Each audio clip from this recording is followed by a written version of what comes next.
Ya hemos dicho que una orden o instrucción es una parte del código fuente que el compilador traduce en código binario que se puede ejecutar.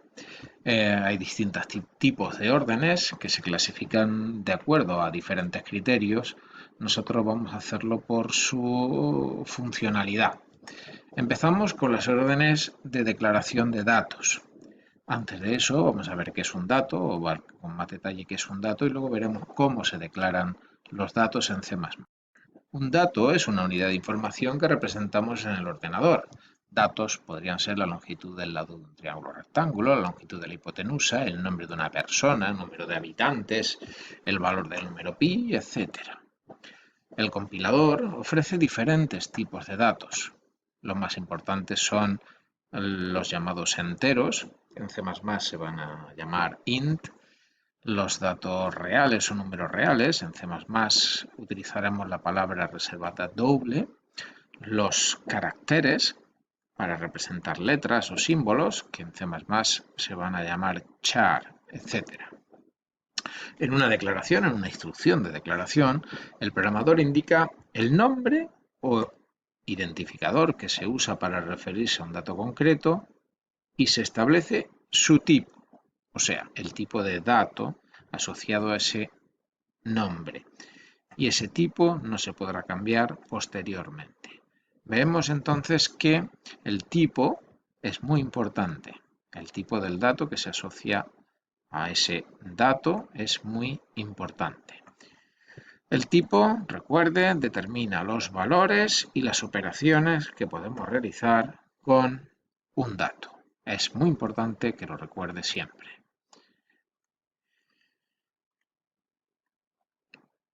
Bien, cada dato que se desea utilizar en C++ debe declararse previamente. Hay lenguajes en los que los datos no requieren ser declarados, sino que conforme se usan, el compilador les asocia un tipo e incluso ese tipo puede modificarse durante la ejecución del programa. No es el caso de C++.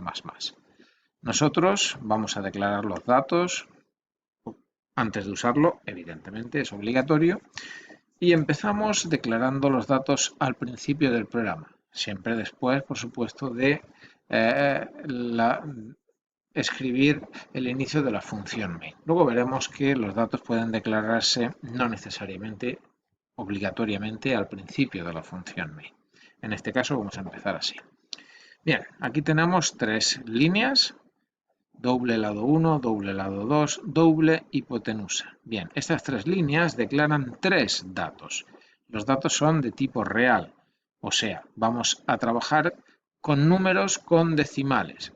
Y al especificar que se trata de que el tipo se llama doble, estamos indicando que se tratan, son datos reales de doble precisión, o sea, que nos permiten trabajar con números muy grandes y también con números con muchos decimales. Por lo tanto, tenemos un conjunto de valores muy amplio. Lo explicamos más adelante. En este caso, los nombres de esos datos son lado 1, lado 2 e hipotenusa. El ámbito de un dato indica dónde se puede utilizar ese dato. El ámbito en C++ abarca desde el punto en el que se han declarado los datos hasta el final del bloque en el que se han declarado. Un bloque está delimitado por la pareja de caracteres llave apertura, llave de cierre. Por lo tanto, se recuerda la función main estaba delimitada por la llave de apertura y la llave de cierre. Así pues, por el hecho de que los datos están declarados justo a continuación de la apertura de la función main, se podrán utilizar durante toda la función main, justo hasta el final de la llave correspondiente. Volvamos con detalle a la declaración de estos tres datos. Una declaración, como puede ver, es una pareja de palabras en el que se especifica el tipo y el nombre. Así pues, en la parte derecha, o en la palabra de la derecha de la declaración, se especifica el nombre del dato. En este caso, lado 1, lado 2 e IP. Como puede ver en esta figura, cada dato lo vamos a representar utilizando una caja donde etiquetaremos la caja con su nombre y el interior con su valor. En este caso, el valor está indeterminado.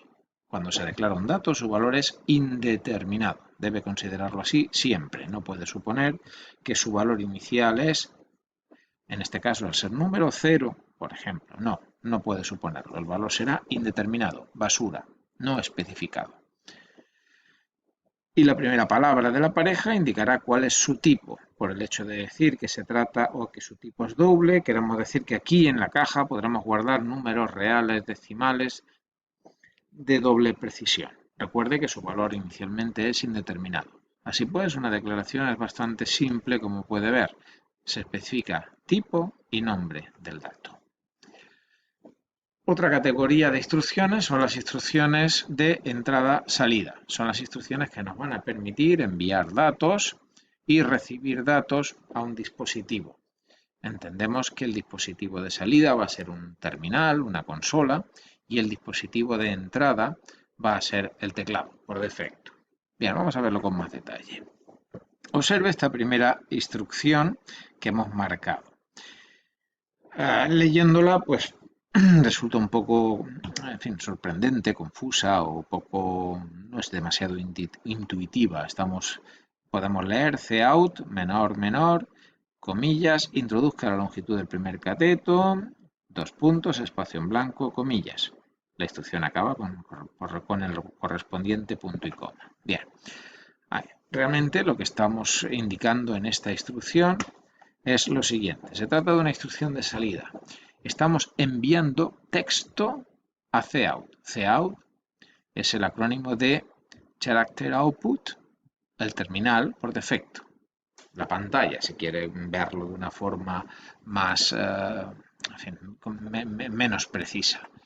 Veremos que en un entorno de ventanas el terminal será una ventana más que nos va a permitir visualizar texto, mensajes. Bien, en este caso lo que vamos a enviar a ese terminal, cout, enviar, el hecho de enviar o insertar en ese terminal viene dado por la pareja de caracteres menor. Básicamente, realmente la instrucción es la instrucción menor. Cout no deja de ser un dispositivo. Y ahora, ¿qué es lo que se va a enviar a ese dispositivo? Se va a enviar el contenido o lo que hay dentro de las comillas dobles. Cuando en C++ se encuentre una serie de caracteres delimitados por las comillas dobles, unas que inician esa serie de caracteres y las otras que terminan esa serie de caracteres, todos esos caracteres entre comillas se conocen como literal de cadena, ¿vale? Es un valor literal, desde la I mayúscula hasta el espacio en blanco, son caracteres literales y todos estos caracteres, desde el primero hasta el último, se van a enviar al dispositivo de salida. Eso provocará que cuando se ejecute el programa se nos muestre este mensaje, se nos muestra esta cadena, introduzca la longitud del primer cateto. Este es el efecto de la instrucción, no hay más. ¿Vale? No hay más. Aquí acabaría la instrucción de salida. Si queremos ahora que el programa continúe su ejecución esperando a que el usuario escriba un valor, tendremos que escribir la instrucción correspondiente de entrada de datos. Pero no es el caso todavía. Bien, para poder utilizar cout debemos incluir el fichero, llamémoslo así por ahora, iostream. ¿Vale? Por lo tanto, cout es un recurso que se encuentra declarado en iostream y para poder utilizarlo necesariamente debemos escribir la instrucción include iostream. Si queremos un poco más de detalle, realmente tendremos que anteponer a cout la construcción std . Básicamente lo que nos dice es que cout es un recurso que se encuentra declarado dentro de un espacio de nombres que se llama std. Bien, esto no será necesario porque nosotros vamos a utilizar o vamos a escribir antes de utilizar cout using namespace std, o sea, using namespace estándar. Al decir que estamos utilizando el espacio de nombres estándar, evitamos tener que anteponer antes de cada de cout std2.2.cout. Por lo tanto, recuerde que puede pensar que en todos los programas que va a escribir se va a encontrar con include IOStream y using namespace std. Bien, no vamos a trabajar con espacios de nombres, aunque es una herramienta muy útil para organizar los recursos. Nosotros no vamos a utilizar en FP espacios de nombres, ¿vale? Dejaremos esta funcionalidad para asignaturas más avanzadas. Bien, la instrucción de entrada puede pensar que es parecida a la instrucción de salida. En lugar de utilizar los caracteres menor menor, vamos a utilizar los caracteres mayor mayor. Bien, la instrucción de entrada nos permite leer los valores el valor, mejor dicho, de un dato desde CIN. Recuerde, CIN es el dispositivo de entrada que habitualmente va a estar asociado al teclado, y el valor del dato lo vamos a proporcionar tecleando su valor, y una vez que pulsemos la tecla Enter, ese valor se va a asociar a ese dato. Bien, en este caso, el valor introducido, cuando el usuario escribe un valor en el teclado y pulsa la tecla Enter, ese valor se va a guardar en el dato llamado lado 1. Para poder utilizar lado 1 tiene que estar previamente declarado. En este caso, como hemos dicho que lado 1 es un valor doble, debemos entender o tendremos que escribir el valor de un número real, puede tener o no puede tener decimales, y el valor de ese número real será el que se asocie, el que se copie en el dato lado 1. Bien, realmente lo que va a ocurrir es que los caracteres leídos, o sea, los caracteres que el usuario teclea, se transforman desde una secuencia de caracteres, que en definitiva es lo que el usuario teclea, una serie de caracteres hasta que pulsa la tecla Enter, pues esa secuencia de caracteres se transforma a un número real, y ese número real, el valor de ese número real, ya en formato de número, se guarda en lado 1. ¿Vale? Por lo tanto, se tiene que hacer esa traducción. Así pues, cuando el programa se encuentra la instrucción CIN mayor mayor lado 1, se queda detenido, el usuario escribe el número y pulsa la tecla Enter. ¿Vale? Hasta que no se pulsa Enter, el programa se queda detenido, y una vez que se pulsa la tecla Enter, se convierte la secuencia de caracteres 20.4 al número real 2.4, y entonces el dato lado 1 cambia su valor y pasa a contener 20.4. Ya es un número, ya no es una secuencia de caracteres, tenía un valor indefinido y ahora pasa a contener el valor 20.4. Ya se puede operar matemáticamente con el dato lado 1 porque ya contiene un número. El segundo cateto, en este caso, se proporcionaría de una forma similar. Observe que en este caso el usuario no ha escrito un punto ni ha escrito valores decimales, ha escrito simplemente un 1 y un 0.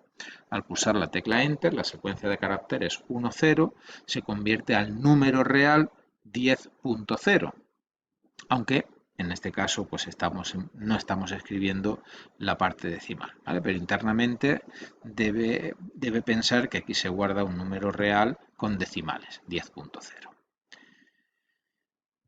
La siguiente instrucción que nos ocupa es la instrucción de asignación. La instrucción de asignación es la que nos va a permitir, durante la ejecución de un programa, cambiar el valor de un dato.